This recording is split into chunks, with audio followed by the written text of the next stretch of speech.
Hello students, chapter 6 geography agriculture and industries. हम इसके बारे में पहले हमने मैन्युफैक्चरिंग क्या होती है वो पढ़ चुके हैं। ठीक है, अब मैन्युफैक्चरिंग इम्पॉर्टेंट क्यों है हमारी लाइफ में, हम क्यों मैन्युफैक्चरिंग करते हैं वो हम इससे पहले वाली वीडियो में पढ़ चुके हैं। अब मैंने कहा था कि एक नया टॉपिक हम इसमें से लेंगे। पेज नंबर आपका 63 पे अगर आप देखेंगे नीचे का स्टेंजा मैंने यहाँ पे कवर अप किया है, उसमें दे रखा है कि एग्रीकल्चर और इंडस्ट्रीज़ दोनों आपस में कैसे इंटरलिंक्ड है। ठीक है, दोनों एक दूसरे के साथ साथ कैसे चलती हैं। हम ये नहीं कह सकते कि एग्रीकल्चर और इंडस्ट्री दो अलग अलग चीज़ें हैं, ये दोनों सेम हैं। तो इसमें हम रीड कर रहे हैं, इसको स्टार्ट कर रहे हैं। Agriculture and industry are not exclusive of each other, यानी एग्रीकल्चर और इंडस्ट्री दोनों एक दूसरे से एक्सक्लूसिव नहीं है, यानी एक दूसरे से अलग अलग नहीं हैं। They move hand to hand, वो अब एक दूसरे के हाथों में हाथ डालकर चल रही हैं, यानी कि एक दूसरे के बिना उनका कोई आप कह सकते हो कि दोनों साथ चलेंगी तभी प्रोग्रेस होगी। अगर दोनों में से कोई भी एक थोड़ा सा पीछे हट जाती है तो प्रोग्रेस नहीं हो पाती है, डेवलपमेंट नहीं होगी। यानी एग्रीकल्चर और इंडस्ट्री दोनों सेम सेम है। एग्जाम्पल दिखाया जाता है, जैसे मैं आपको एक एग्जाम्पल देती हूँ। उन्होंने कहा है, for instance the agro industries in India have given a major boost of agriculture by raising its productivity. आप समझ रहे हैं, जैसे ही रॉ मटेरियल ज़्यादा मिलता है, मान लो हम रॉ मटेरियल में लेते हैं, हम शुगर केन को ले लेते हैं। ठीक है, शुगर केन रॉ मटेरियल के उसमें गया कहाँ पे, मिल में, और उससे बनी बहुत सारी शुगर बनी, गुड़ बना, ये सब चीज़ें बनी। ठीक है, अच्छा, और उससे फिर इंडस्ट्री डेवलप हुई।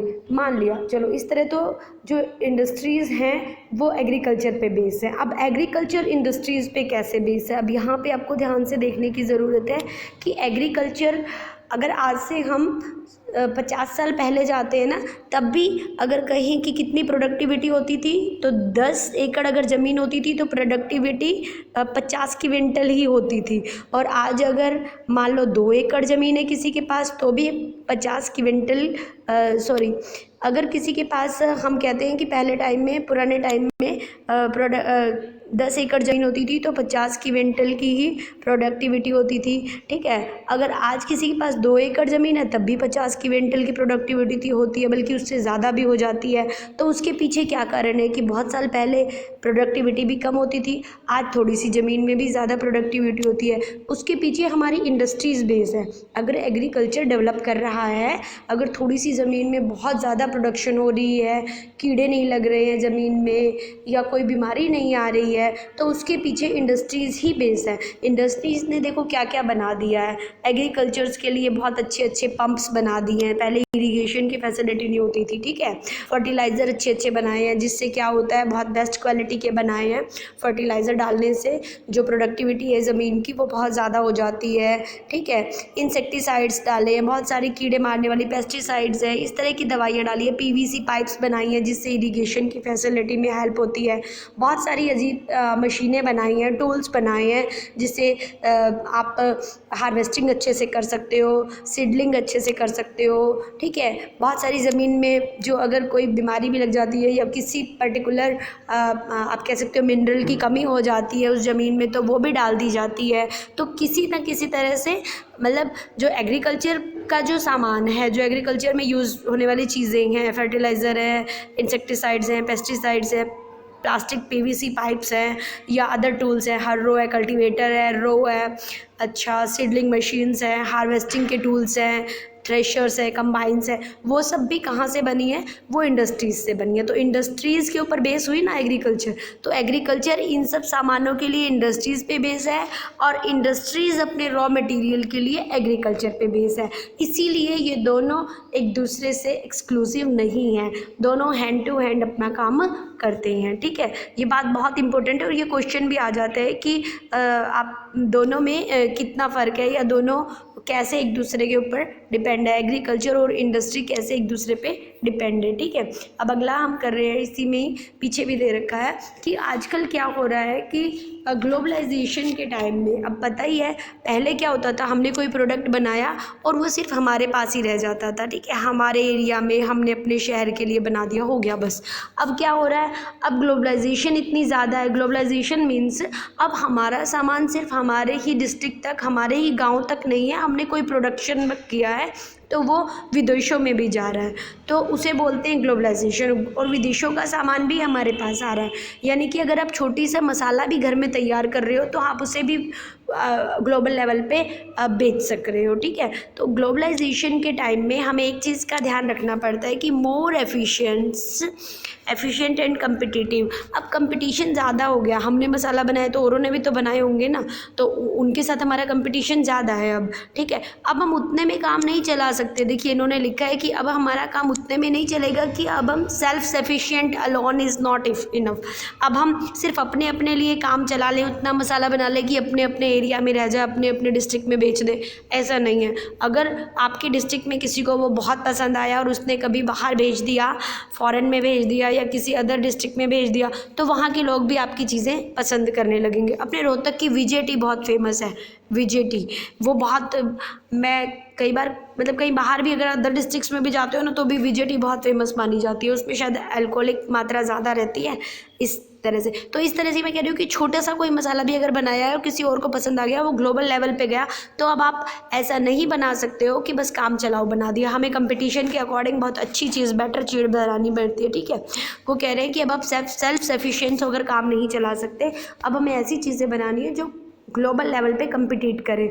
Our manufactured goods must be at par in quality with those in the international market. हमारा जो मैन्युफैक्चरिंग होगा, कोई भी चीज़ अगर हम बना रहे हैं, चाहे वो एग्रीकल्चर के फील्ड में बना रहे हैं, चाहे एग्रीकल्चर से रॉ मटेरियल लेकर बना रहे हैं, हमें वो इतना अच्छा बनाना होगा कि ग्लोबल लेवल पे इंटरनेशनल मार्केट में वो कम्पिटिट कर सके, उनमें अच्छा दिख सके। ठीक है, only then we will able to compete in the international market, और तभी हम इंटरनेशनल मार्केट में कम्पीट कर सकते हैं। अब हमने हार्वेस्टिंग के लिए जो आइटम्स बनाए हैं या पेस्टिसाइड्स बनाए हैं या हम कह सकते हैं कि फर्टिलाइज़र्स बनाए हैं, तो वो ऐसी चीज़ें बनाई हैं हमने कि जो ग्लोबल लेवल पे भी कम्पीट कर सकें। ठीक है, अगर हम शुगर बना रहे हैं, अगर हम टी है, कॉफ़ी है, ये सब चीज़ें मैन्युफैक्चरिंग का काम करें, जैम मैन्युफैक्चरिंग का काम करें, तो वो ऐसा है जो ग्लोबल लेवल पे भी अपनी कंपटीशन में है। ऐसा नहीं है कि सिर्फ हमारे लोगों से यूज़ कर रहे हैं और बस छोड़ दे रहे हैं। ठीक है, चलिए अब हमने बताया इसमें आपको कि एग्रीकल्चर और इंडस्ट्री एक दूसरे पे कैसे बेस्ड होती है। ठीक है, दोनों ही एक दूसरे का साथ लेकर चलती है,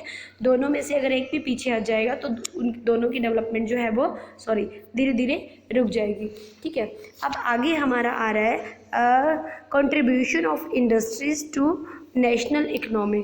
नेशनल इकनॉमी में कंट्रीब्यूशन कैसे हो सकता है, ये आप समझ ही रहे हैं, मैं बता भी चुकी हूँ कि जब हम जीडीपी अच्छी होती है तो हमारी नेशनल जो आप कह सकते हो इकोनॉमी है वो ग्रो करती है। अगर हम पढ़ रहे हैं इसमें पेज नंबर 64 पे आपके एनसीईआरटी में, ठीक है, उन्होंने कहा है लास्ट 2 डेकेड यानी पिछले 2 दशकों से, यानी 20 ईयर्स का टाइम मान लो। ठीक है, पिछले 20 ईयर्स से मैन्युफैक्चरिंग का जो शेयर है manufacturing share has strength as 17% of GDP out of total 27। अगर GDP 27% रही है तो मैन्युफैक्चरिंग ने कितना अपना ग्रोथ किया है, 17% उसमें पार्ट मैन्युफैक्चरिंग का है। 10% आप कह सकते हो कि माइनिंग का, क्वायरिंग का, इलेक्ट्रिसिटी का या गैस का है, जबकि 17% हमारी किसका है, मैन्युफैक्चरिंग इंडस्ट्रीज़ का जीडीपी ग्रोथ है। ठीक है, आगे वो कह रहे हैं कि हमारे यहाँ फिर भी अभी ये कम है। अगर हम ईस्टर्न एशियन कंट्रीज़ में, ईस्टर्न एशियन कंट्रीज़ कौन सी मानेंगे हम लोग, एशिया, तो ईस्टर्न एशियन कंट्रीज़ हमारे से अगर थोड़ा आप ईस्ट में चले जाएं, एशिया के ईस्ट में यानी अमेरिका से साइड में, एशिया के ईस्ट में जो इंग्लैंड वगैरह कंट्रीज़ उधर देख ले तो 25 से 35% तक की जीडीपी वहाँ पे मैन्युफैक्चरिंग इंडस्ट्रीज़ की है। तो हम उनसे भी बहुत पीछे हैं, ठीक है। हम मानते हैं पिछले साल हमारे इन्होंने कहा था कि 7% की जीडीपी मैन्युफैक्चरिंग की थी, ठीक है, और आगे आने वाले टाइम में 12% की मान रहे हैं। ये 2003 का आंकड़ा बताया जा रहा है, ठीक है।